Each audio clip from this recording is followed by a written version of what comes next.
colleges are not about education.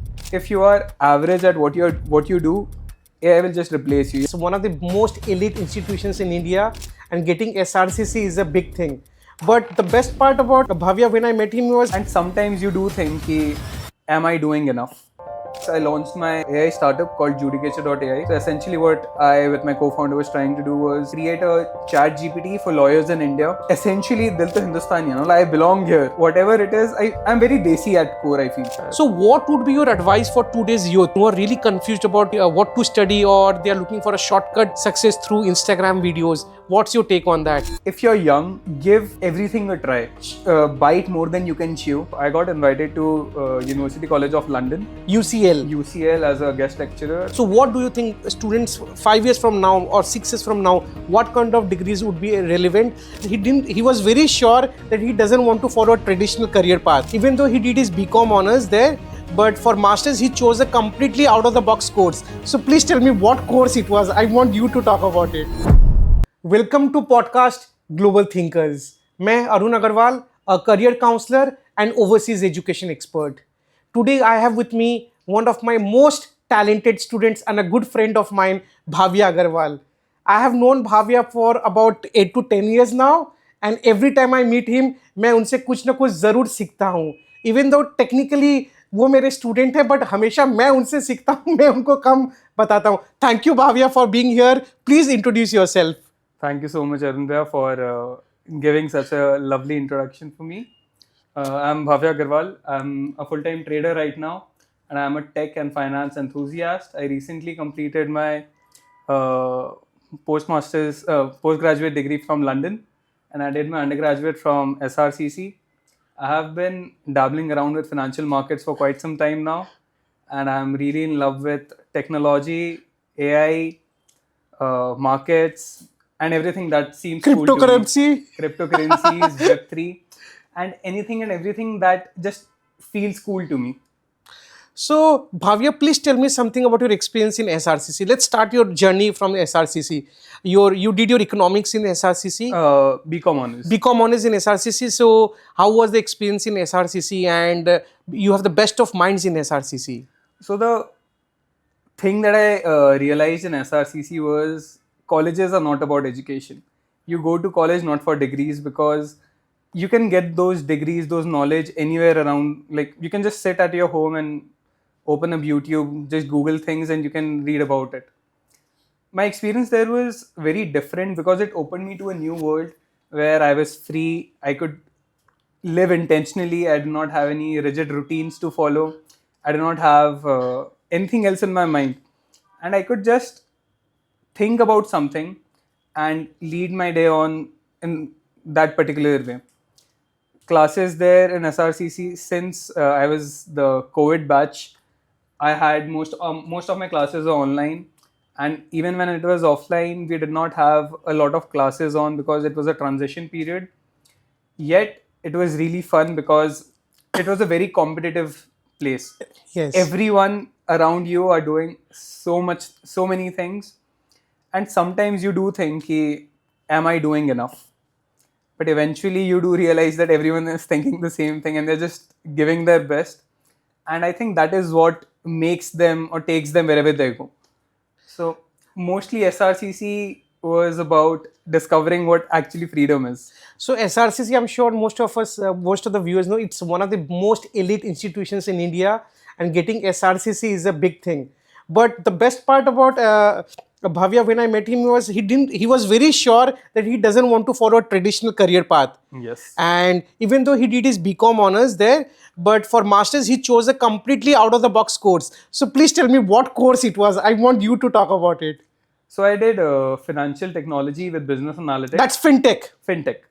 So fintech is basically how you move your money online these days.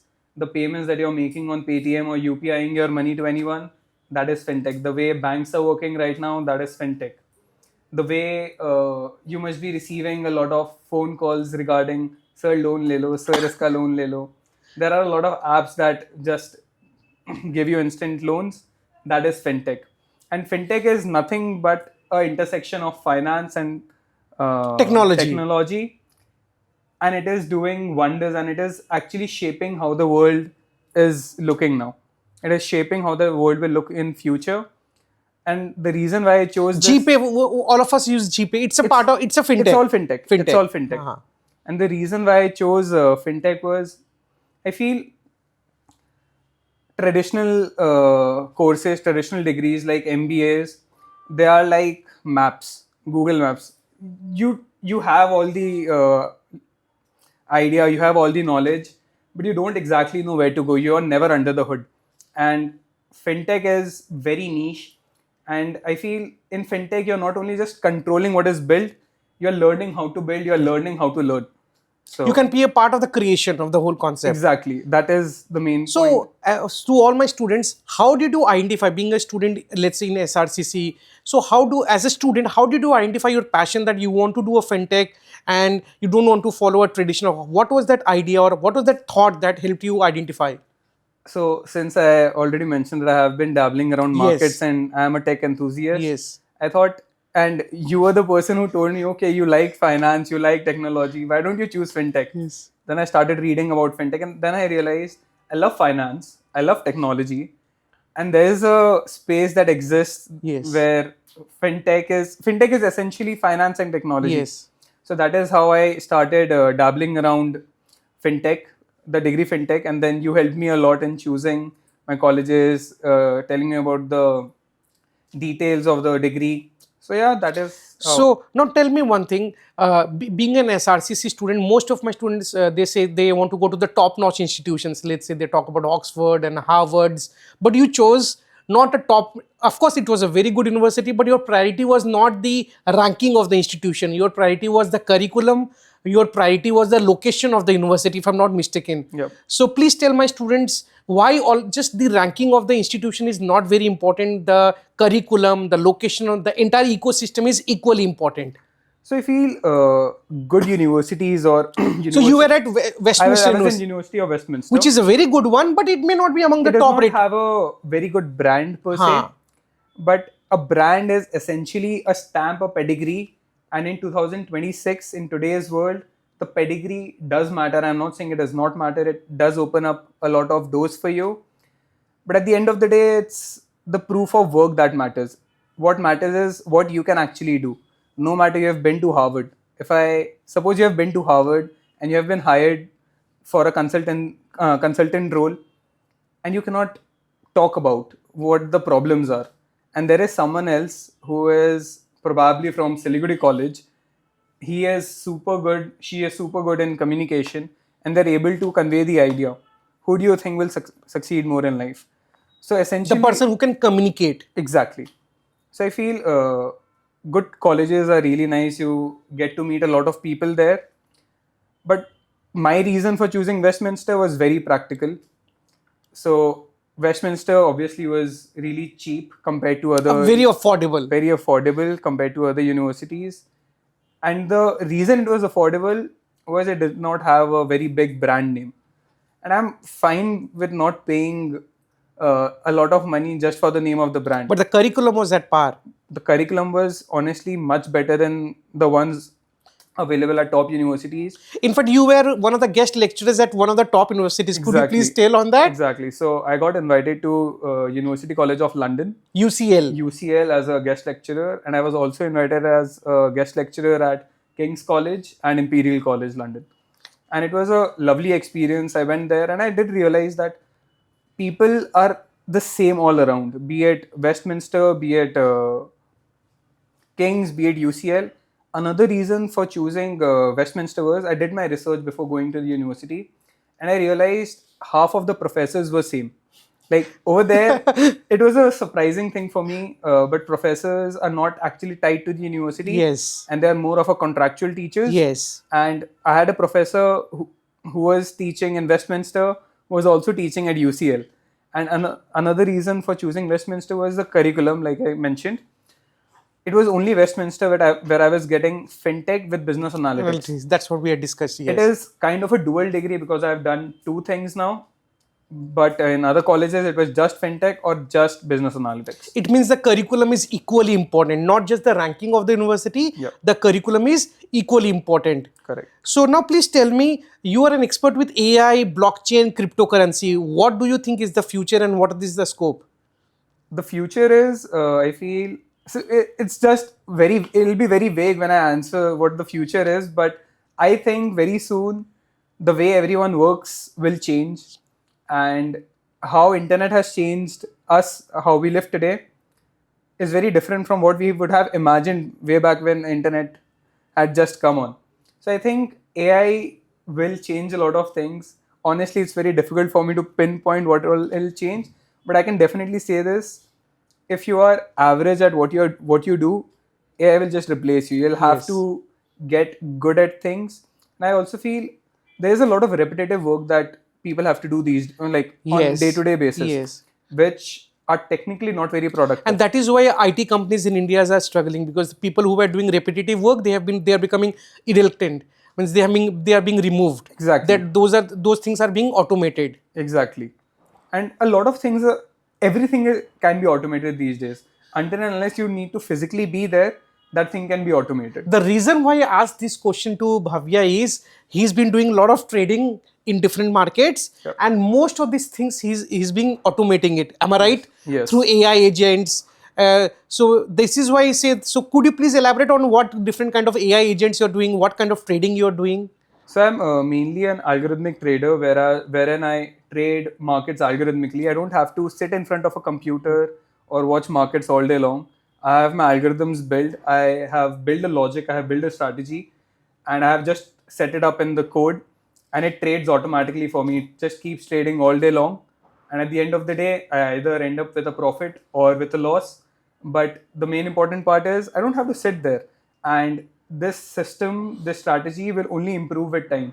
With new AI agents coming, new LLMs coming in the market, the overall scenario is just growing.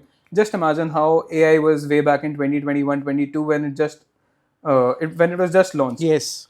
That time it was so good, but it was so shit. Yes. But today it has become so much better. Yes. You can do a lot of things. For example, content creation can be automated. There are a lot of AI workflows that can be implemented on cold calling. A lot of workflows for real estate. Today we both of us explored the social media platform for AI Exactly. bots. Exactly. So please, so AI bots have created their own social media platform to communicate. That is so scary. That is what we explored today. Yes. So CloudBot or MoldBot or OpenClaw is a open source model where you can create a lot of multiple agents, and you can just give it a task. For example, I say, I'm not sure how true it will be or if it will be able to do it or not, but it can at least take actions for now. Suppose I said, I have given you 1 lakh rupees and you have to do XYZ. For example, I'll say you have to contact Mr. Agarwal and tell him that you want to go to London, and you have to convince him that you are a real student and not a AI or Yeah. machine.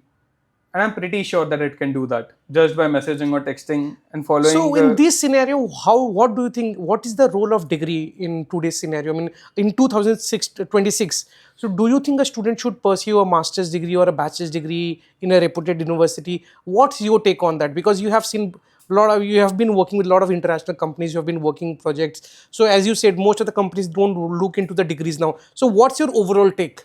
So I feel degrees have a half-life. So you spend 3 years learning a degree, which might get obsolete in the next 5 years. Tech usually has a cycle of 6 months to 12 months. Every 6 to 12 months, the ideas, the softwares, they might get obsolete. Just think about it. 10 years back, the softwares that you were using, how many of them are still there today? A lot of them are there, Yes. but they have completely changed. So what I feel is degrees are important, but it is more important to learn how to learn. Yes. And it is important to think about first principles. There's this effect called Lindy effect. Things which has lasted for a long time are assumed, or they will hopefully last for a very long time again. For example, if you are getting a degree, instead of focusing on a shiny or trendy degree title. It's more important to see what it is teaching you. The curriculum. The curriculum, and if it is Yes. teaching you the basics correctly or not. Yes. Math, statistics, probabilities, the basic ideas should be rock solid. Because majority of the students, they judge the course by its name. Exactly. And we always say that we should go through the entire curriculum, what they are actually going to teach you. So do you think it was worth it doing a master's degree abroad or anywhere? Do you think it's still worth it, or how did it help you doing a master's degree? So, being very honest, I feel the master's degree and the undergraduate program helped me build my hardware today, and I can just swap the softwares when it is Yes. updated. In a way, I got so much exposure there. I met different kinds of people. I met a guy who is responsible for creating noise cancellation functionality in the AirPods, all the AirPods or TWS that we use today. He is the guy who is responsible for building that, and he is not very old. And I've met multiple such kind of people. I've met young people hustling, trying to do things. I've met old people trying to reinvent them, trying to change things. And I feel exposure is the best teacher. Yes. And going to London, going to Singapore, going to Australia or any other place gives you exposure that you do not get at home. And whenever a student wants to go abroad, what should be their priority? I mean, I always say there are three parameters to identify. One is the location, the destination. The other one is the university, and the third option is the degree, what they want to study. Correct. These are the three main criteria a student should look into. According to you, what should be the topmost priority? Again, for me, these are the topmost priorities. Yes. In terms of priority. Number one priority is country. So country is basically your playground. Suppose you have a great university, you have a great degree, but there is not much to do in the place that you're going. The ecosystem is not There there. is no ecosystem. The ecosystem is absent, and there is not enough playground to play around. So I feel choosing your country is number one thing. Yes. The second thing would be your degree, because that is what you'd be doing on day-to-day basis. That is your daily toolkit. And like I said, the university that you go to are just stamps on you, are just pedigrees. So I feel if I have to rank them, Yes. country, degree, and then university. And I'm glad you said that, because students who have seen my attended my conversation, this is exactly the sequence I say, because I've got opportunity to travel the world. I mean, for my masters and for my work, this is exactly how it should be. The location is the topmost priority, because the Exactly. location gives you the ecosystem of networking, the right people, because we can do the degree anywhere. Be it Correct. Siliguri, be it Delhi, be it degree is almost the same. The curriculum is almost the same, but it's about the curriculum where we study, the networking with people, the right companies. So the location this should be the topmost priority. So now please tell me about some part. You did a lot of part-time work. You did a lot of freelancing work. So please I elaborate didn't, on that I and didn't- how it helps as a student. I didn't particularly did part-time jobs there in London. 7 months into my course, I launched my AI startup called Judicature.ai. So essentially what I with my co-founder was trying to do was create a chat GPT for lawyers in India. And I did spend a lot of time doing that, and that is when I learned the integrities of AI and how the AI system actually works. And I've also done quite of freelancing work as well to just understand. Okay, I used to think that okay, I have a lot of skills, but when I started freelancing, when I actually started to get into the workforce, I realized okay, what I know is not enough, and it is very important to be aware about that. And I think the best experience around working was I realized how I can better manage my time, what skills I'm missing. And another way is how to convince people to believe you that, okay, this person can get the job done. Yes. So in UK, you were eligible for a post-study work visa of Yep. 2 years. Yep. Am I right? Yep. But you decided not to pursue post-study work visa, and you decided to come back to India. Specifically, you decided to come back to Siliguri. So a lot of people say that it was a waste of degree or a waste of time. What's your take on that? What was the decision behind coming back to Siliguri and not using the post-study work visa? So I got a few job offers there as well. I got a job offer at a hedge fund. I got a job offer at Barclays, which were really good jobs. And well paid. Well paid as well, of course. But the reason I came back to India was my parents, my family. I have seen a lot of people who stayed back abroad, and when their parents needed them, they were not there.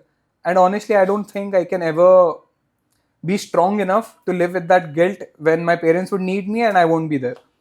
And also, what I felt was even though I went outside, I was living my life there, the lifestyle there was really nice. But essentially, Dil to Hindustani, like I belong here. Yes. And whatever it is, I'm very desi at core, I feel. So everything was really nice there. And I personally feel with the advent of technology, geographical locations are no more a barrier. I mean, I have not a a lot of my barrier. students who are actually working from Darjeeling and Kurseong for overseas companies getting paid in dollars. If you have the right talent and if you know how to use technology in the right way, I don't think geographical location is a barrier big time. Correct. What do you say? Correct, 100%. I just want to Yes, go please. back to one point. The Yes, reason please. why I chose to come Yes. back to Siliguri, I realized one thing, that if I am there in London, I'll just be another person in crowd. Whereas in Siliguri or in India specifically, I have a better probability, better chances of shining out, like coming out as a more successful person than just being a number in the crowd. Yes. I mean, it completely resonates with my thought process. I mean, when I came back to Siliguri in 2013, exactly this is what dilemma I had gone through. But I think it was worth it because that time we did not had the concept of career counseling and overseas. So that was exactly my thought process, that in metro cities, we have a lot of players there. But if I come back to Siliguri and contribute to our community, that is how we are doing something different and the probability of success is much higher. Much higher. So what would be your advice for today's youth? I mean, who are really confused about what to do, what to study, or they are looking for a shortcut success through Instagram videos. What's your take on that? I'll say if you're young, give everything a try. Like just try everything you can get your hands on. Bite more than you can chew, and eventually you will figure out. I feel early ages, especially from 16 to 20, 21, and even 25, is more about exploring and seeing what I'm good at. And I also feel these are two different things. You can be good at one thing, but you might not necessarily like that thing. Yes. So you want to find something that you're good at and you love that. It can be Instagram reels. Maybe if you feel you can create a long-term career in Instagram, go ahead. But it is very important when you're choosing what you want to do to think about the long term. So suppose you are on Instagram. One drawback that I feel about Instagram is, okay, you have worked a lot, you have spent a lot of time, you have grown a lot, but eventually there will come a time when there is a possibility. I'm not saying it Your will content happen. may become irrelevant. Exactly my point. We were just having this conversation. There is a peak and then there is a sharp downfall. Exactly. It cannot be a consistent. In very few cases. 100%. So whatever career you choose, either make yourself so malleable that you can adapt to any new thing, or choose something that is sustainable. Or maybe which can be continued for a longer period of time. Exactly. So this is what people don't understand. They look at the short-term goal or short-term success, but they don't understand it has to be long-term sustainable. That is what exactly you are trying to say. So I'll like to draw an example. So this is how I trade. On a higher time frame, on a longer horizon, I see what my bias is, where I want to go. And then on a shorter time frame, I keep executing. Like suppose I have a 5-year plan. Okay, I've made a 5-year plan, but I'll have to execute things on a daily basis, right? So basically the idea is to execute things on daily life that takes you towards your 5-year goal or 10-year goal. Okay, so now tell me, you have come back to India with a clear. So where do you see yourself 5 years down the line? What's your plan? To be very honest, I want to see myself as someone who is really happy, really satisfied, someone who is living his life intentionally and trading and making millions and millions of dollars. But what we did during our discussion, you said you want to make money, but equally important, the freedom. The freedom is very important. So please emphasize on that as well. Money is important, but freedom is equally important. A lot of people, they want to earn money, but they get stuck somewhere. Correct. So there's this saying that I live by, all work, no play makes Jack a dull boy. Yes. And that is very true. Yes. You cannot just always keep on working, because in today's world, you need to have a good personality. And how will you have a good personality if you are not going out and exploring. There is a life ahead of work, and there are a lot of things that can be done and should be done other than work, and you cannot do it if you're not free. So my last question of the day: what's your last piece of advice students watching this podcast? Let's say who are in class 9th or 10th and they're completely confused about what careers they should study. Because let's assume a student is in class 11th right now. By the time he graduates, it will be plus 5 years from now. So that would be about 2030 or 2031. Am I right? Correct. So from your experience, because you have been networking with a lot of people, tech enthusiasts, so what do you think students 5 years from now or 6 years from now, what kind of degrees would be relevant, and what should be the thought process of students while picking up degrees?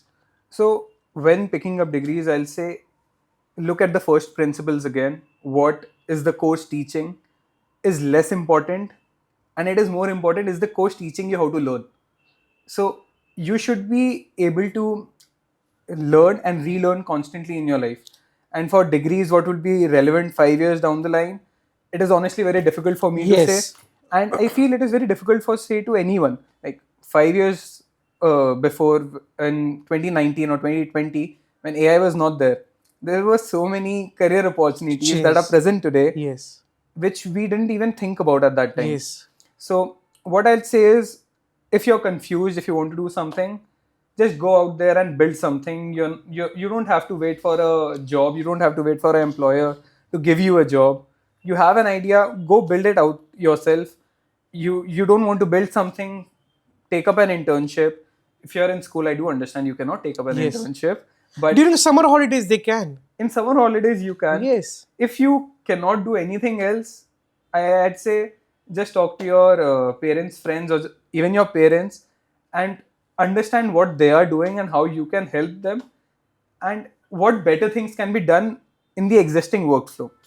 So my conclusion would be, in future the degrees may be relevant, but whatever degree you pursue, the curriculum, the course may become very obsolete after 5 years. So it's important to adapt, and it's Exactly. important to have this mindset of constantly learning. I Exactly. mean, that is what I do when I interact with my students. I Exactly. always try to key what's new happening, how to learn, how to adapt.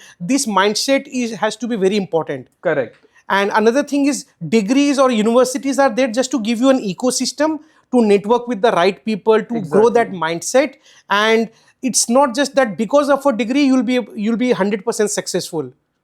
I don't think there is anyone in this world who has just studied and become successful. That may be relevant minus 20 years. I mean, let's say in early Exactly. 20s and early 19s. Maybe it was relevant back Yes, then, yes. but in today's time, just imagine I say that I'm a topper, Yes. yet I don't know any real world skills. I don't have real world skills. Yes. I cannot talk. I cannot present my ideas. I cannot think. I can only do things which Think are told to me. critically. Exactly. Think critically. I cannot analyze things. Yes. There is no point in that. So if you want to be successful, it is very important to explore, learn, keep relearning, and trying out different things. And technology has made things really easy for students to explore different things. I mean, even if they have some just a vague idea, they can just use the technology to get it validated, or at least work on different things. 100%. Today, using technology, everyone has free ChatGPT, free Claude. You have Tiny Host, you have Netlify. If you have a website idea, today you can actually host and publish a website for free without any money. If you want to spend some money, the money you'll spend is on domain. You can create a landing page for free, and you can create unlimited landing pages for free. Thank you, Bhavya, for the wonderful session Thank and you the so much. knowledge. I hope this conversation helps a lot of my students. This inspires a lot of my students. If anybody or any of the viewers want to connect with Bhavya or my team, do not hesitate to get in touch with us. Do connect with us on the Instagram page, Global Thinkers. If you like our content, do not forget to like this video and subscribe to our channel. Thank you so much. Thank you so much.